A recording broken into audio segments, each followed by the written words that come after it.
시청자 여러분 안녕하십니까. 쾌도남마 하종래입니다. 북한의 김일성 종합대학에 입학하려면 4, 5천 달러가 필요하다는 소식이 전해졌습니다.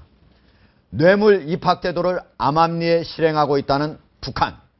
김정은 정권 이후 북한 내 입학 비리가 더욱 심해지고 있는 것일까요? 한편 박근혜 대통령의 이딴 외교 행보를 바라보는 북한의 속내 상당히 불편한 것 같습니다. 고영환 전 북한 외교관 모시고 자세한 얘기 나눠보겠습니다. 안녕하십니까? 안녕하세요. 예. 네. 자, 오늘 우리나라는 대학 입학 수능 시험이 열렸어요. 예. 그런데 북한은 그저께하고 어제가 이틀간에 걸쳐서 시험을 봤다면서요? 예, 북한은 이틀간이나 보는 거예요? 그게 이제 예비 시험이라고 그러는데 예. 여기서는 그냥 예비고사라고 표현을 하는데 저도 제 아들이 오늘 수능을 보러 가서 지금 아마 끝났을 겁니다. 방금 끝난 것 같은데. 연락 왔어요? 잘 봤다고? 모르죠. 그건 아직 휴대폰을 다 두고 갔으니까. 그래요, 예. 그런데 북한에서는 전국적으로 하는 것보다도 이제 1차적으로는 이제 학교별로 예비고사를 뽑아서 해서 예비시험을 쳐서 거기서 우수한 학생들을 뽑아서 성적별로 갈 수 있는 대학들이 나와요. 거기도. 그러면 본 대학에 가서 다시 본 시험을 칩니다. 여기서는 본고사가 따로 있네요. 옛날 그렇죠. 우리 방식이네요. 예. 그런데 북한 교육 체계를 보시는 데서 가장 중요한 거는 역시 아버지 어머니 출신 성분이 좋아야 한다. 그러니까 4,000달러, 5,000달러를 준다 그래서 평범한 노동자 농민의 아들이 김일성 종합대학 외문학부에 들어갈 수 있다는 소리는 아닙니다.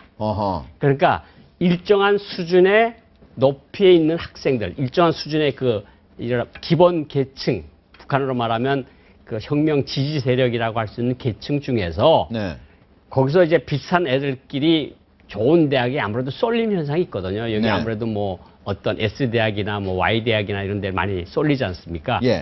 그런 대학도 가는데 비슷한 학생들이 수준이 있는 중에서 돈을 주면 좋은 학과에 남들보다 쉽게 간다는 소리죠.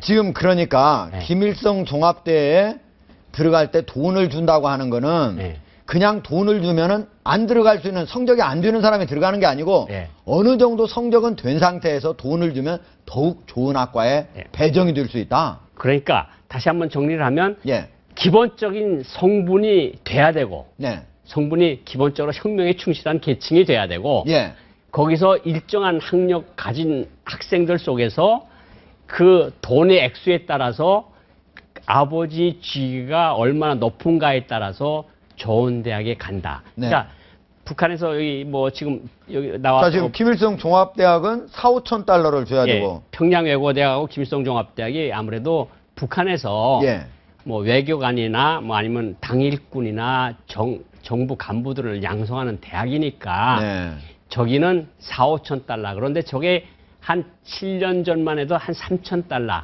2천 달러 정도였거든요. 그러니까 굉장히 많이 지금 올라가는 거죠. 그리고 다시 90년대로 다시 가면 그때는 1,000달러, 2,000달러 이런 식으로 자꾸 올라가는 건데 과거에도 이런 일이 있었군요. 가격만 오른 거지.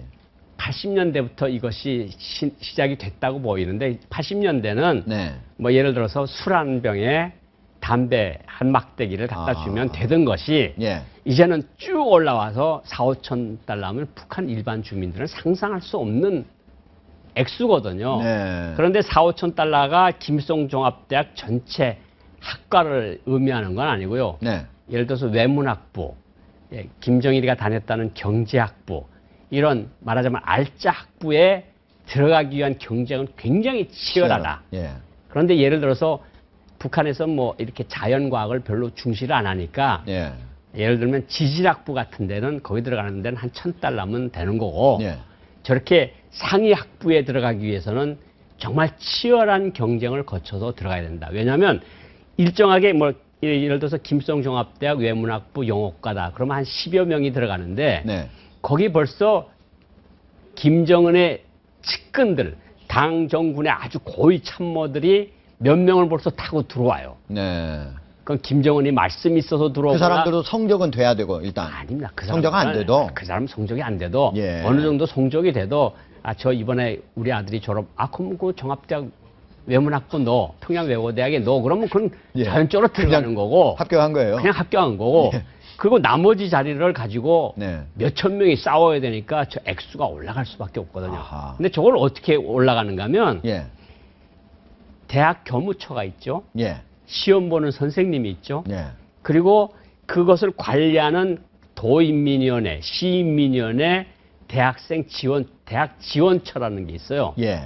거기를 골고루 매겨야 되거든요. 그러니까 시험 보는 선생님도 매겨야 예. 틀린 것도 고쳐서 해주고 예. 맞는 거로 해주고. 예. 이러면 선생님한테 한 500달러, 예. 대학 교무처 사람한테 한 500달러. 이런 식으로 총액이 4, 5천 달러라는 소리죠. 결국은 이 돈이 대학만 먹는 게 아니라 관련 기관, 선생님, 모든 사람들한테 골고루 나눠주는 거예요. 선생님, 대학 교무처, 여기로 말하는 시군청, 구청, 도청, 대학 지원처 간부들이 다 먹는다는 소리죠.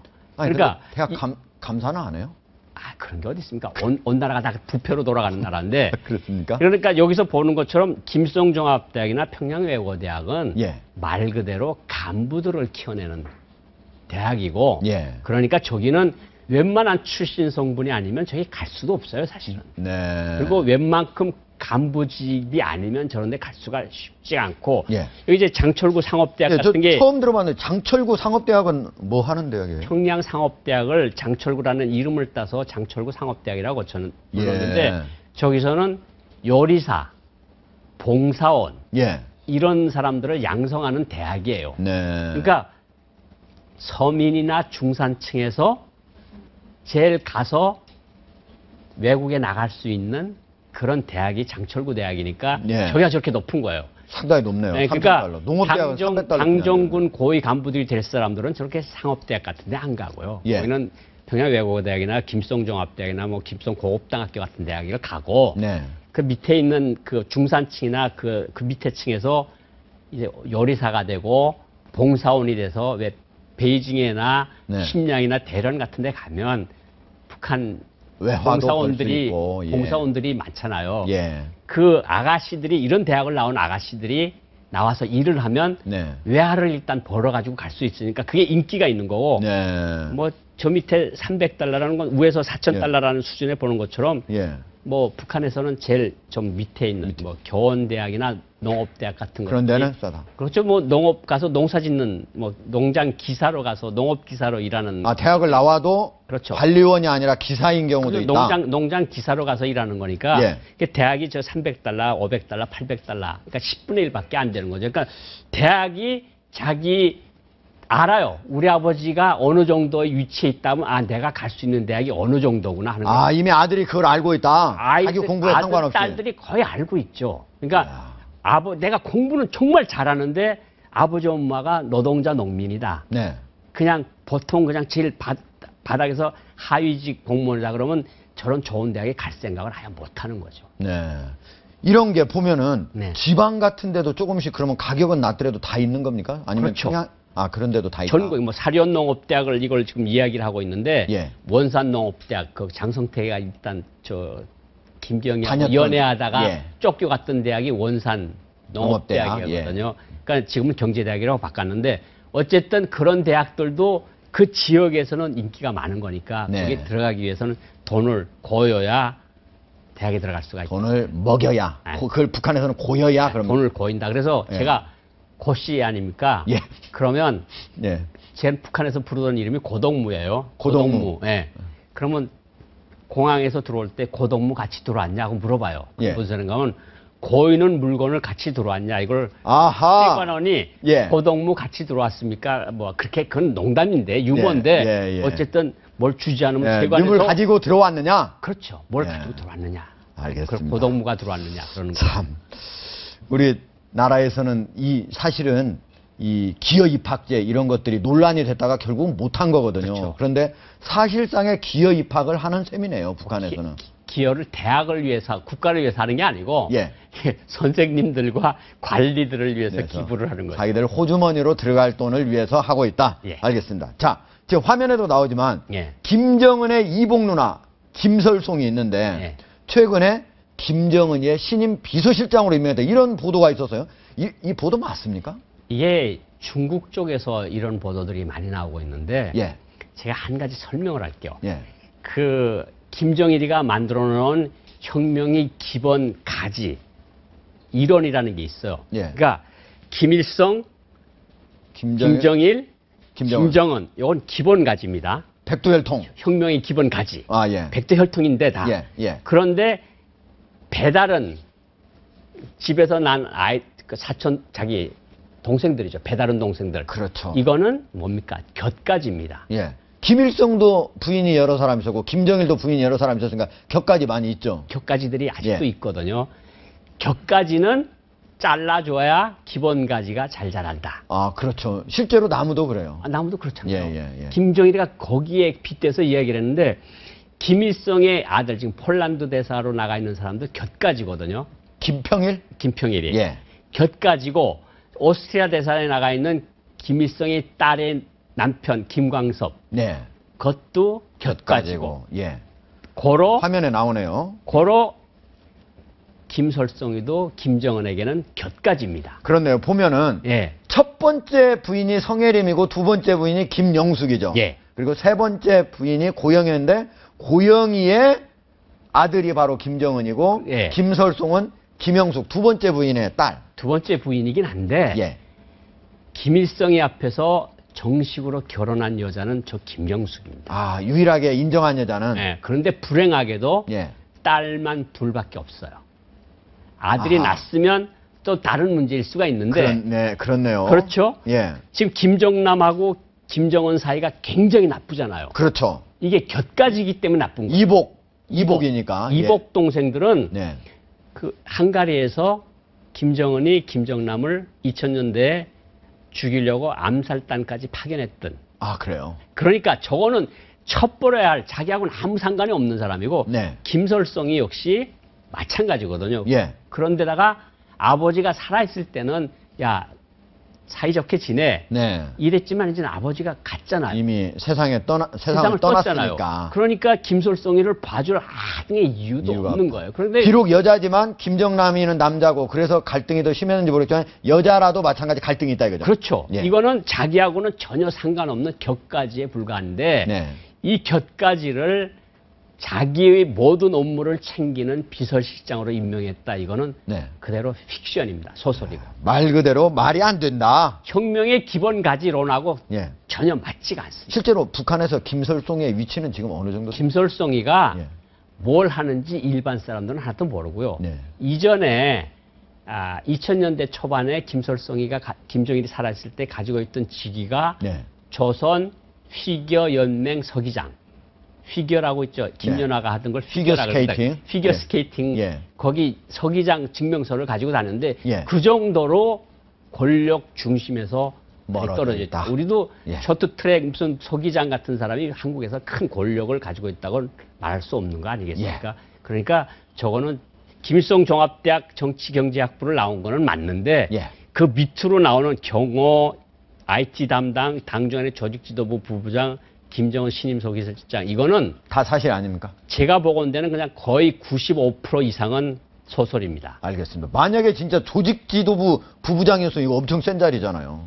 자기 형한테도 예. 친형, 예. 같은 배인 김정철 자기 맏형한테도 저 직위를 안 줬는데 네. 줄 리가 없죠. 자기가 한 번도 어렸을 때 자라면서 보지도 못하고 아무런 정도 없고 네. 그런 곁까지 김설성에게 당 중앙위원회 중앙위원회. 서기실 실장 자리를 줄 거는 거의 가능성이 없다. 알겠습니다. 예. 자, 최근에 예. 한중 FTA가 드디어 예. 체결이 됐습니다. 그런데 이거 이제 한중 관계의 문제인데 이것이 북한에 상당한 영향을 미칠 것이다. 예. 이게 무슨 얘기입니까? 그러니까 예. 그 한국과 중국이 경제 동맹을 맺은 거 아닙니까? 그렇죠. 일종의. 예. 그렇죠? 예. 군사 동맹은 안 돼 있는데 경제 동맹을 맺은 경제 거예요. 동맹을 맺고 미국하고도 이미 경제 동맹을 맺었고 예. 유럽하고도 경제 동맹을 맺었어요. 그렇습니다. FTA를 해서 예. 만약에 가상적으로 김정은이 한국을 공격을 한다. 그러면 예. 유럽 경제, 미국 경제를 넘어서 중국 경제까지도 직접적으로 타격을 한다는 의미입니다. 네. 그러니까 우리는 예. 한국으로서 보면 제가 경제 전문가는 아니라서 뭐가 이득이고 뭐가 분리기는 좀 그냥 신문 보는 수준에서 제가 아는데 네. 적어도 제 전공 분야는 안보 분야니까 안보 분야에 대해서만 말씀을 드린다면 예. 한국이 굳건한 안전장치를 한 가지 더 확보를 했다. 아하. 우리가 그러니까 미국, EU에 이어서 중국하고 경제동맹을 맺었는데 예. 만약에 북한이 남한을 군사적으로 공격한다. 군사로 공격을 한다면 이거는 경제동맹을 맺은 중국에 큰 악영향을 미치는 거기 때문에 함부로 하기 어려워졌다 이런 말씀이라는 거죠. 북한으로서는 이젠 중국까지 전쟁을 도발할 때 중국까지도 염두에 둬야 되는 네. 자기 동지로서 염두에 두는 게 아니라 네. 자기 적으로서 염두를 해둬야 된다. 네. 그러니까 우리로서는 대한민국으로서는 정말 삼중의 안전장치를 마련해 놓은 거나 마찬가지다. 예. 그러니까 외교적인 성과죠. 이번에 그래서 그런지 어제 오늘이 13일이니까 어제네요.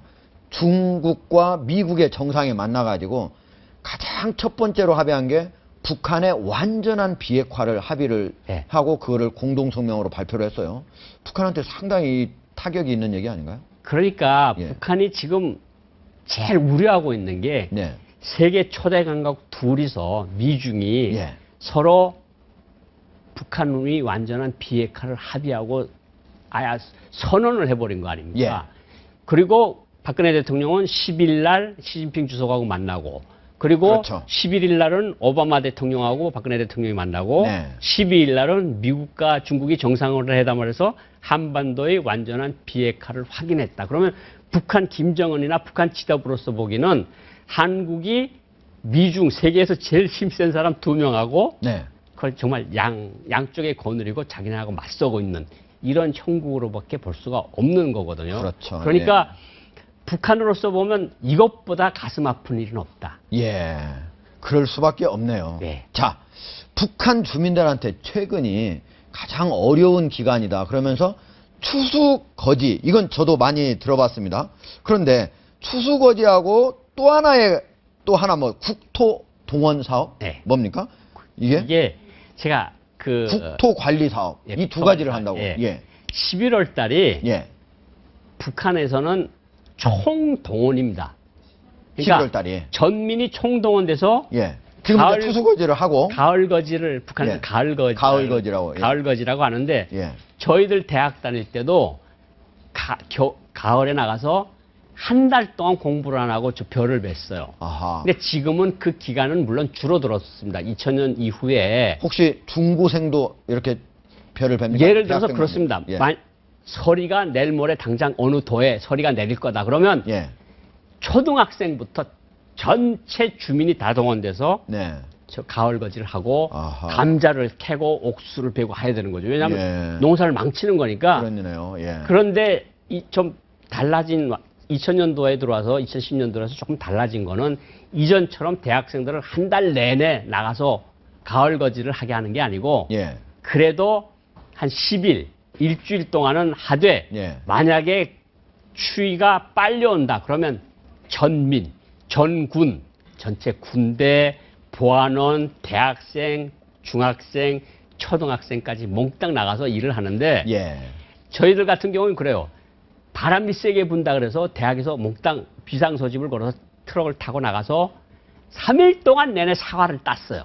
아, 사과를요? 사과를. 예. 평양시 근방에 가서. 사과는 몰래 많이 먹을 수 있었겠네요. 아, 근데 사과 따라가면 제일 좋아하죠. 아, 그래요? 사과 제일 많이 먹는 방법 한 가지 물어봐도 될까요? 몰라요. 어떻게 먹을 것 같습니까? 사과요? 사과 먹으면 예. 이가 시리잖아요. 예. 저희들은 대학 다니면서 진리를 하나 배웠는데 예. 여기다 된장을 바르고 사과를 먹으면 예. 10알이고 20알이고 배부를 때까지 먹을 수가 있습니다. 아, 그런 일이 있습니다. 저희들이 예. 대학 다닐 때 그렇게 했거든요. 그러니까 사과, 배, 밤 따라가라면 제일 예. 좋아하고 예. 벼베라 가라면 제일 싫어하죠. 그런데 예. 저게 온 나라 인민이 다 동원이 돼서 할 예. 수밖에 없는 게 기계가 없고 기름이 없고 예. 여기처럼 그냥 저건 그냥 보여주기 위해서 만든 몇 가지 농장에서 하는 거고 이거 자동화된 거는 그냥 보여주기. 자기가 갠으로 묶어서 이거 이렇게 발로 누르면서 탈곡해봤습니다. 예, 저 해봤습니다. 어렸을 때. 예. 저도 대학 때 다니면서 예. 했고 예. 외교부 다니면서도 가을에 나가서 이렇게 돌리면서 이걸 예. 했거든요. 그전에는 홀테라고 하고요. 이렇게 손으로 이렇게 하는 것도 있었어요. 그러게요. 예. 그거를 그렇게 해야 그 나날이 허실이 없이 다 들어가는 거거든요. 예. 그러니까 북한은 전체 인민이 농사를 짓는 나라. 예. 그리고 11월 달은 전체 인민이 들판에 나가서 논판에 나가서 일을 하는 달. 예. 이렇게 보시면 돼요. 그런데 거기에 보니까 노동력 동원 기간에 예. 무슨 저기 뭐 하천도 고치고 다리도 고치고 무슨 뭐 국토가 왜 생겼는가 하면 예. 이틀 전에 김정은이 묘목장을 갔어요. 예. 그러면서 아버지를 비판하는 소리를 합니다. 무슨 소리인가 하면 네. 고난의 행군 때 우리나라의 산과들이 황폐화됐다. 네. 고난의 행군 때는 아버지 때 아닙니까? 근데 그때는 왜 그거를 그렇게 했는가 하면 화전을 잃고서 먹어야만 그것이 가능하니까 예. 논밭을 잃고기로 했고 김정은이가 눈을 감았던 거거든요. 네. 근데 지금 김정은이가 저렇게 온 산과 밭을 다 가꾸라 그러면 네. 화전이 없어진다 그러죠. 그러면 주민들은 반발을 하겠죠. 네. 그것은 전 주민들하고 잘 맞지 않는 일이라고 생각을 합니다. 그런데 새벽 5시부터 2시간. 예. 그러니까 이렇게 새벽에 나가서 일을 시킵니까? 아니, 자기 일을 하기 전에 네. 제가 공장 일을 하고 네. 농장 일을 학교 일을 보지 않습니까? 나가기 전에 새벽부터 나가서 우선 그거부터 하고 과외일로 추가적으로 하는 거다. 그렇죠. 예. 과외 일이죠. 예. 과외 일로 하고 들어오는데 이게 부가 너무 힘드니까 하루 종일 녹초가 돼서 자기 기본적인 일을 못하는. 결국은 후유증이 좀 있군요. 그렇죠. 알겠습니다. 오늘 말씀 여기까지 듣도록 하겠습니다. 자, 고맙습니다. 네.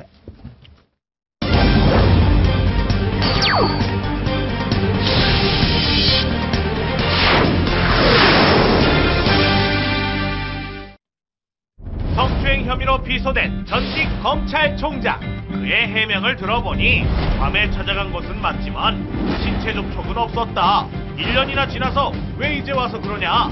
억울함 호소하며 강력 부인. 권세 대단해 쉬쉬한 채 혼자 끙끙 앓았다는 고소인. 피해자 더 있을 가능성까지. 전직 검찰총장의 성추행 의혹. 갑의 횡포인가? 전형적인 권력형 성범죄인가? 사건 당일 밤 전직 검찰총장과 함께 온 과장의 태도에 더 화가 났다. 쾌돈 안마가 오늘 단독으로 고소인의 아버지와 전화 인터뷰를 했습니다. 아버지의 입에서는 뜻밖에도 동행한 여자 과장에 관한 이야기가 나왔습니다. 도대체 사건 당일 어떤 또 다른 일이 일어났던 걸까요? 박상용, 김광산, 손정혜 변호사 모시고 자세한 이야기 나눠보도록 하겠습니다. 안녕하십니까? 네, 안녕하세요. 안녕하세요. 자, 제가 오늘 바로 고소인의 아버지하고 오전에 직접 통화를 했습니다. 그 아버지가 지금 제가 리드멘트에서도 읽었듯이 같이 있었던 여자 가운데는 40대 중년 여성, 심지어 중학교 2학년 딸을 가진 여성이 있었는데 어떻게 그 상황을 말리지 않고 오히려 부추겼느냐 하면서 많이 화를 냈는데요. 그 얘기를 먼저 한번 들어보시고 얘기를 나누도록 하겠습니다. 한번 들어보시죠. 부인을 하고 싶으면 하라 그래요, 걔들. 상관없어요. 다 해도, 우리는 우리가 갖고 있는 자료갖고 충분히 맞서고 싸울 수 있으니까, 기사가 차를 태워갖고, 기숙사 앞에 내려주니까, 예. 관리사가 그걸 반 거예요. 왜 이 시간에 저기로 올라가냐? 그냥 빨리 쫓아 올라가봐. 아니, 과장이는 여자애를 보고 빨리 쫓아 올라가봐라. 해서 여자 과장이 뛰어 올라가봤는 건데, 그래갖고 같이 오게 된 거고, 그리고 나머지 두 명은 그 안에 있어. 한 사람은 목욕하고 한 사람은 방에 있다가 그렇게 난리 잡고 이렇게 된 거고. 정부장이 여자예요. 40대 중반의 여자예요. 얘도 중학교까지 이제 달린 여자예요. 이게 딸을 키우고 있는 부모가 그런 사이에서 나타나가지고 같이 와갖고 그렇게 하는 걸 보고 가만히 있었던 자체가 잘못됐고, 얘기 들어보니까 그런 얘기 있대요. 보니까 직장에서 일하는 여자를 데리고 가서 껴안고 포옹한 상태에서 러브샷하고 이렇게 떠들어서 그러더라고요. 우리 딸이 생각할 때 아빠가 피해가 본다고 생각했던 거죠. 왜냐면 나도 골프장 법정에 근무를 하니까. 골프장 코스 조용하고 있습니다. 두려워서 얘기 안 하고 그냥 자기 혼자 감내하고 1년을 넘게 생활했던 거죠. 예.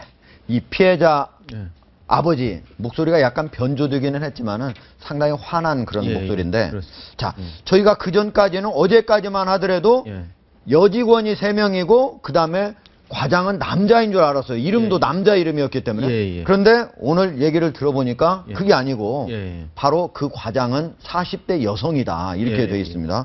자, 그런데 그 여성이 3명 있었던 거하고 남성 1명과 여성 3명 있었던 건 완전히 다른 내용이잖아요. 그렇죠. 예. 예, 여성 그것도 관리과장입니다. 예. 관리과장이 그 전 검찰총장이 있을 때 같이 갔다고 하면은 검찰총장이 들어갔을 때 어떻게 했느냐 관리과장이 다 지켜봤었거든요. 그리고 예. 이 아버지가 화가 난 것은 뭐냐면은 아니 중학교 2학년 그 딸을 가진 관리과장이 어떻게 그 총장이 전 검찰총장이 그 피해자를 갖다가 맞은편에 앉아 있는데 야 그러지 말고 저쪽으로 옆에 앉아라. 예. 안 가서 그러니까요. 앉고 싶어 하지 않는 사람을 가서 그렇죠. 어떻게 보면 상관인데 그 여성이 그렇죠. 예. 가서 옆에 앉아라. 그렇죠. 야. 그걸 그렇게까지 할 수 있느냐. 또 하나는 뭐냐면은 그 다른 여직원 둘. 네. 예.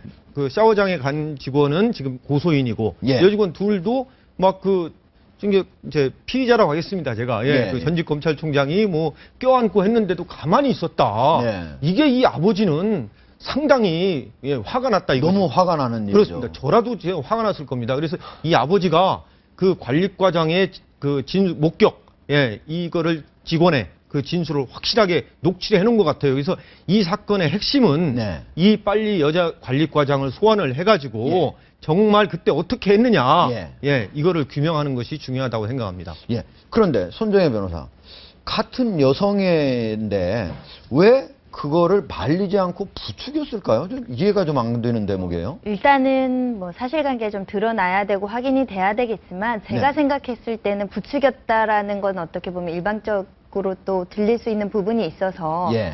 이분의 심정은 감히 과연 이분이 전 검찰총장이 와서 이 성추행, 강제추행을 하려고까지 왔느냐 이거는 인식 못했다라는 거 볼 수도 있을 것 같고요. 나머지 네. 두 분은 왜 보고도 지켜보고 있었느냐라고 얘기를 하고 있는데 네. 몰랐을 가능성도 충분히 배제하기 어렵습니다. 왜냐하면 너네 나 왔는데 왜 먹을 것 좀 가져와 이렇게 하면서 뭐 주방으로 가고도 이렇게 했다는 거 아닙니까? 그래서 만약 보지 못했다고 한다면 그 상황에서 말리지 못한 것을 가지고 과다하게 비난할 수는 없겠는데 네. 만약에 근데 사실관계를 바꿔서 이 가장이 평소에 이분이 원래 이런 습성을 가지고 있었고 다른 사건도 있었다고 하더라고요. 뭐 껴안고 식당에서 평소에도. 이런 거를 예상할 수 있었는데 밤에 또 들어오기까지 했다라고 하면 쫓아온 거는 당연히 그걸 말리기 위해서 쫓아간 거라고 그렇죠. 우리는 그렇게 봐야 합리적으로 되잖아요. 예상을 할 수 있는데도 불구하고 옆으로 앉으라고 했다라고 하는 부분은 어떻게 보면 범죄를 방조하거나 네. 용이하게 해주는데 결정적인 역할을 하신 분이라고도 생각을 할 수 있기 때문에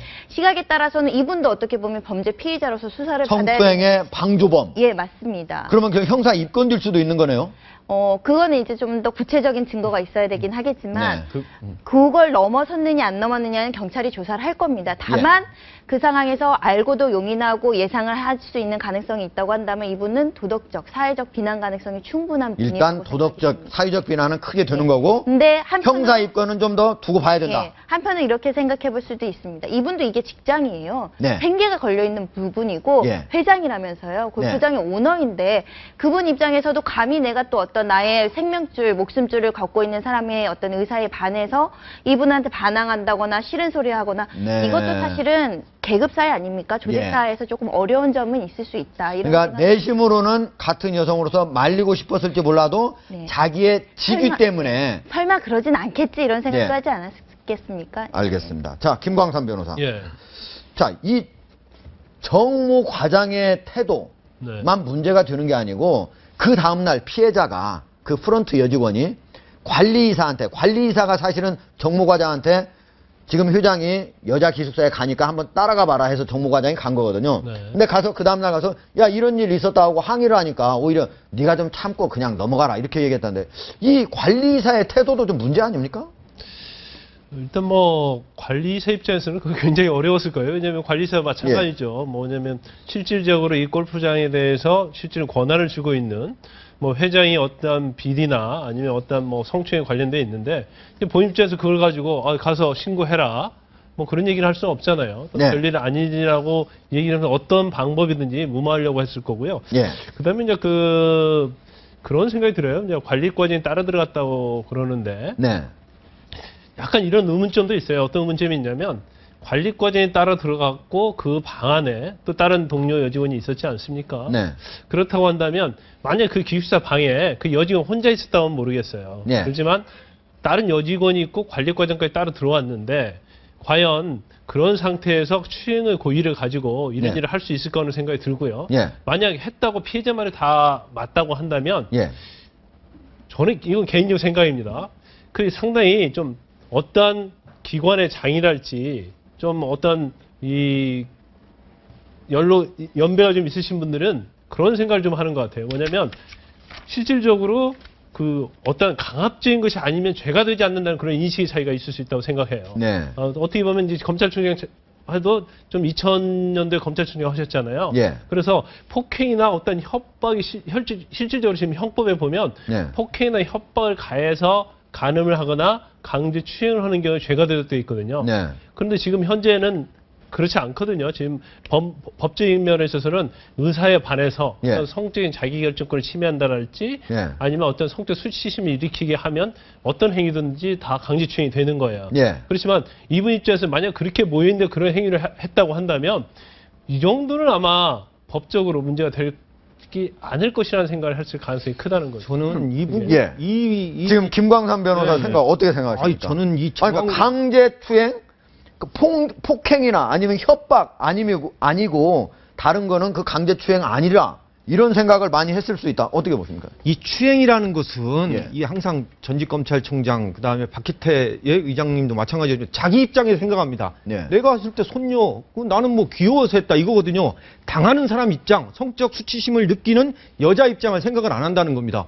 왜 밤에 밤늦게 그 여자가 기숙사에 왜 갑니까? 그리고 간 이유가 뭐라고 했습니까? 아니 나는 그만둔다고 그래가지고 그걸 뭐 위로해주게 갔다 말리려고 갔다. 근데 갔을 때 그 당사자는 샤워하고 있으면 3-40분. 그러면 가야죠. 가지도 않고 거기에 3-40분 기다렸다는 겁니다.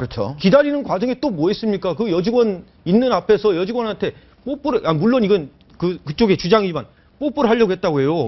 보니까 같이 룸메이트 한 사람은 주방으로 음식을 만들러 가고 그리고 잠시 같이 갔던 정무과장은 다른 쪽 주방 쪽을 보는 사이에 빨리 이렇게 해가지고 껴안고 뽀뽀를 했다. 근데 그 문제는 충분히 할 수 있잖아요. 근데 문제는 그 여직원은 그걸 기분 나빠하지 않았다고 했다는 겁니다. 그 아버지 다른 여직원 룸메이트한테도 했는데 그 여직원은 기분 나빠하지 않았다는 거고 또 하나는 뭐냐면은 이 여직원들이 봤을 때 그 전 검찰총장님이 술이 많이 취해 있었다는 상태입니다. 그러니까 술 많이 좀 취해 있는 상태에서는 자기 일을 기억을 못 하는 거거든요. 이게 저는 문제가 있다고 저는 생각합니다. 그리고 지금 1년 6개월이 지난 이때 왜 이걸 고소를 해서 문제가 되느냐 하는데 이 사람에 따라서 충격을 많이 받을 수가 있거든요. 그리고 그 다음날 그 여직원은 가서 항의를 했습니다. 이거 어떻게 하느냐. 근데 관리이사가 그거 너 그냥 참아라. 참고 지내라. 관리이사도 이거 잘못한 겁니다. 여직원이 그 정도 와가지고 항의할 정도면은 뭔가 조치를 해주고 조사를 해야죠. 그렇죠. 조사를 하거나 아니면은 전 검찰총장한테 얘기해가지고 어제 실수를 그렇게 하셨으니까 빨리 사과하십시오. 이게 관리이사의 태도거든요. 참고 지내라. 박 변호사님이 관리이사면은 그 회장한테서 그렇게 말씀하셨겠어요? 네, 문제의 본질이 이렇게 관리이사 뭐 과장한테 가면 안 됩니다. 제일 나쁜 사람은 전 검찰총장이죠. 같은 파리 목숨인데 피해자 입장에서 생각해 보면 내가 그 사람을 처벌하기 위해서 고소를 했는데 이 불똥이 관리이사나 같이 일했던 동료들한테 간다고 생각해 보시면 굉장히 심리적으로 위축이 돼가지고 진술을 제대로 못합니다. 진술을 이 사람들까지 문제가 지금 이 언론에 나온 것 자체가 얼마나 심리적으로 위축이 되고 있겠습니까? 문제가 될 수 있을 것 같고 가장 문제인은 그 검찰총장이고 그 검찰총장이 어떤 골프장 회사를 운영하는 데 있어서 얼마나 폐쇄적이고 강압적이고 어떤 권력적으로 운영을 했으면 관리이사나 이런 분들이 가서 이의제기조차 한마디 못했다는 거 아닙니까? 이게 개선되지 않았을 거라고 이걸 얘기해봤자 개선이 되겠어? 나만 잘리지? 그런 예단이 있었기 때문에 이런 어려운 감정이 있었을 때기 때문에 그렇게 함부로 그러니까 이분들의 죄를 굳이 묻자면 용감하지 못한 죄죠. 알겠습니다. 용감하지 보면은 지금 보면은 고소인의 아버지는 피고소인 이 사람에게만 불만이 있는 게 아니고 관리이사 그리고 같이 했던 정무과장한테도 불만이 있는 건데 왜 자기들 얘기를 들어주지 않고 또 그거를 조사해주지 않고 자기 입장에 서지 않고 이런 부분에 있는데 사실은 보면은 이분이 그 골프장의 2대 주주예요. 그럼에도 불구하고 어떻게 보면은 1대 주주가 하는 일들을 다 했다. 즉 자신의 친인척들을 많이 대거 직원으로 채용도 했고 그래서 1대 주주하고 결국은 돈 문제를 가지고 싸우기도 했고 여기 안에서는 이 사람의 왕국이다 이런 말까지 나오니까 이분들이 어떻게 보면은 그 사람들이 이 여직원이 어떻게 보면 그런 성추행을 당했지만 이거를 어떻게 피해를 구제해주기는 어렵다 이런 생각 때문에 그러지 않아. 1년 동안 정말 수많은 고민을 했겠죠. 내가 이걸 세상에 알리면 감히 내가 검찰총장을 상대로 경찰에서 공정한 수사를 받을 수 있겠느냐 이런 고민도 했을 거고 내가 이걸 문제 제기를 하면 세상에 나의 어떤 인정사항이 드러나서 내가 앞으로 사는데 너무 어렵지 않겠느냐. 우리 아버지가 사업을 하는데 굉장히 또 불이익을 당하면 어떡할 것이냐. 여러 가지 개인적인 고민이 많았을 거예요. 여성으로서의 수치심을 세상에 알리는 것도 굉장한 용기가 필요했을 거고요. 그런 측면에서 1년 동안 고소 못하고 마음앓이를 한 부분을 우리 국민들이 지지를 해줘야 되는데 이것을 피의자가 지금 악용을 해서 왜 1년이 지난 이 시점에 고소를 하냐 이 말은 좀 믿지 못하겠다. 다른 어떤 비하인드가 있는 거 아니냐 이렇게 이제 악용을 한다는 게 문제가 되죠. 네, 알겠습니다. 이제 법정에 가면요. 이게 이제 법정에 갈지 안 갈지는 모르겠어요. 이제 중간에 또 어떠한 형식으로도 끝날지 모르겠는데 아니 이제 갈 수도 있고 안 갈 수도 있고 이제 사실관계 일단 확인이 돼야 하니까. 근데 사실 저는 이제 그 형사사건 전문하면서 성폭력 관련 사건을 많이 다루는데요. 근본적으로 문제점이 그런 게 있는 생각이 들어요. 뭐냐면 인식의 차이가 엄청 크게 있다는 거죠. 그래서 자, 내가 어떤 기관의 장이면 사실 밑에 직원들이 기관의 장한테 잘 보이려고 할 거예요.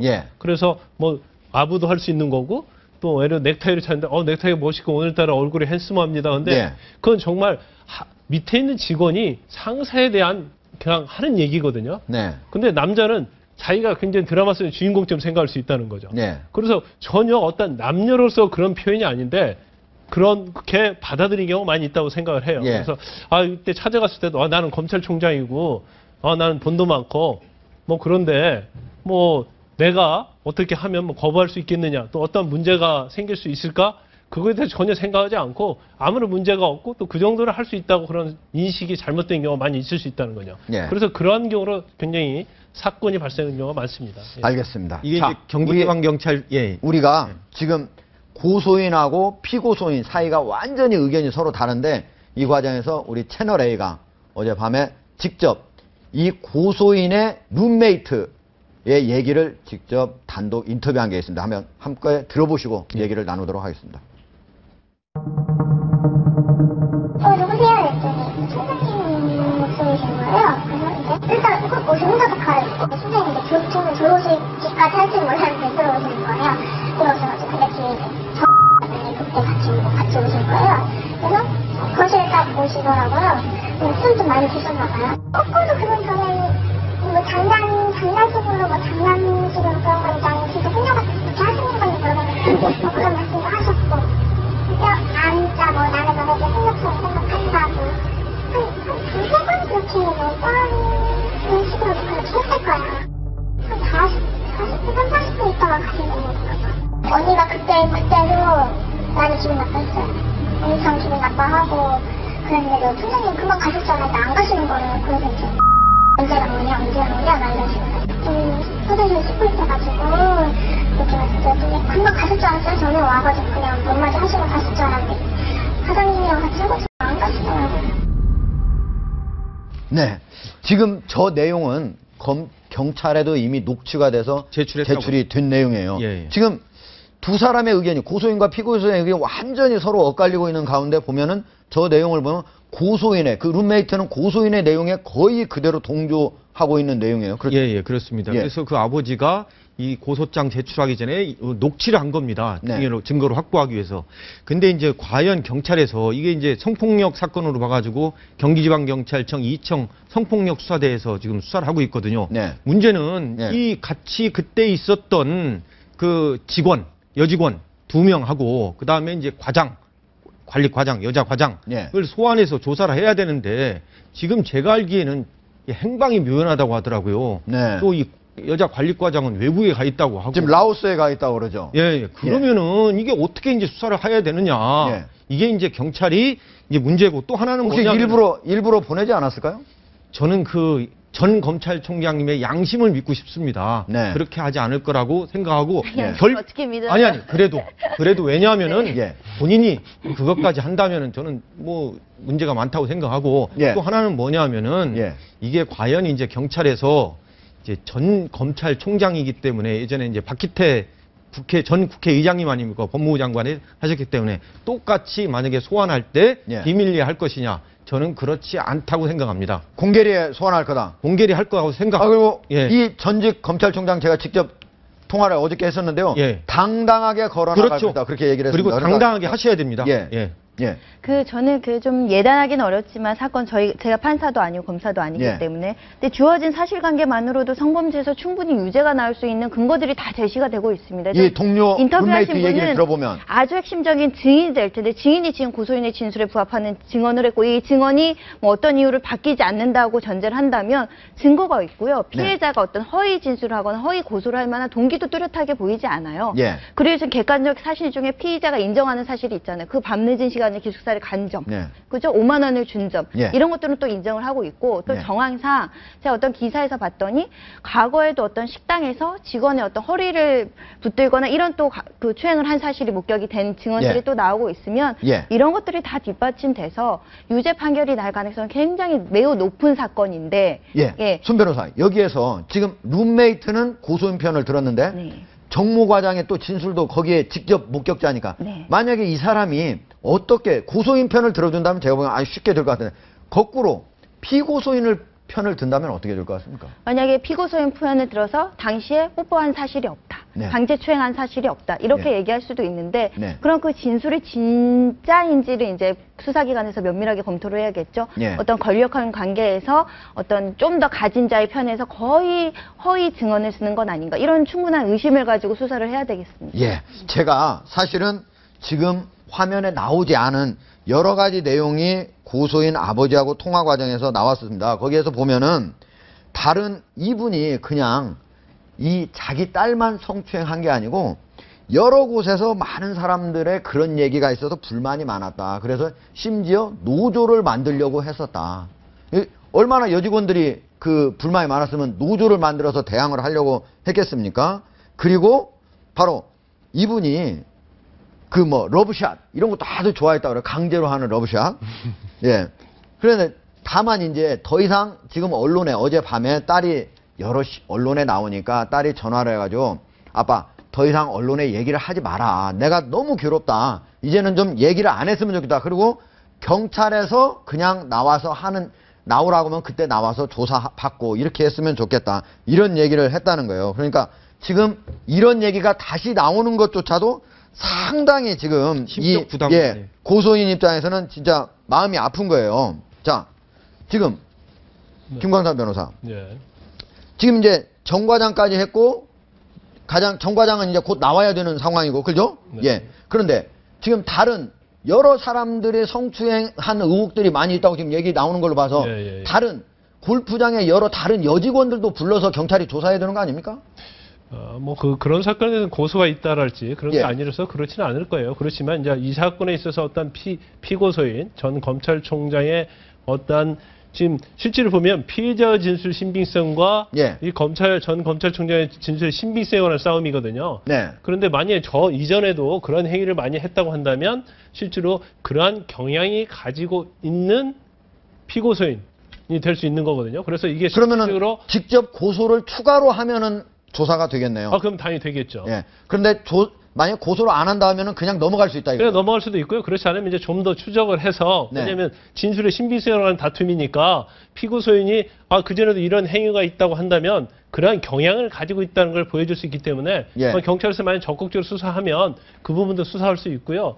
그런데 이제 저는 이제 객관지 입장에서 예. 피해자와 지금 피고소인의 동대 입장에서 보면 피고소인이 주장한 부분이 아마 이런 부분이 수사 과정에서 네. 또는 법원에서 다퉈질 거라 예상되는 게 몇 가지가 있거든요. 예. 뭐가 있습니까? 그러면 이제 총장 입장에서는 어떤 예. 걸 다툴 거냐면 일단 정 과장도 갖고 여러 명이 있었다는 거죠. 예. 거기서 내가 과연 강제추행을 하겠느냐. 예. 그런 주장을 할 수 있고요. 예. 그다음에 두 번째 이제 5만 원짜리 하나 줬다고 그러는데 예. 나는 5만 원짜리를 피해자한테만 준 게 아니고 세 사람 다 줬다고 하고 세 사람한테 다 줬다는 거죠. 그거는 다 그러면 준 건 맞는 것 네, 같아요. 그럼 이제 예. 나는 격려 차원에서 그랬다. 그런 변명을 가능성이 크고 예.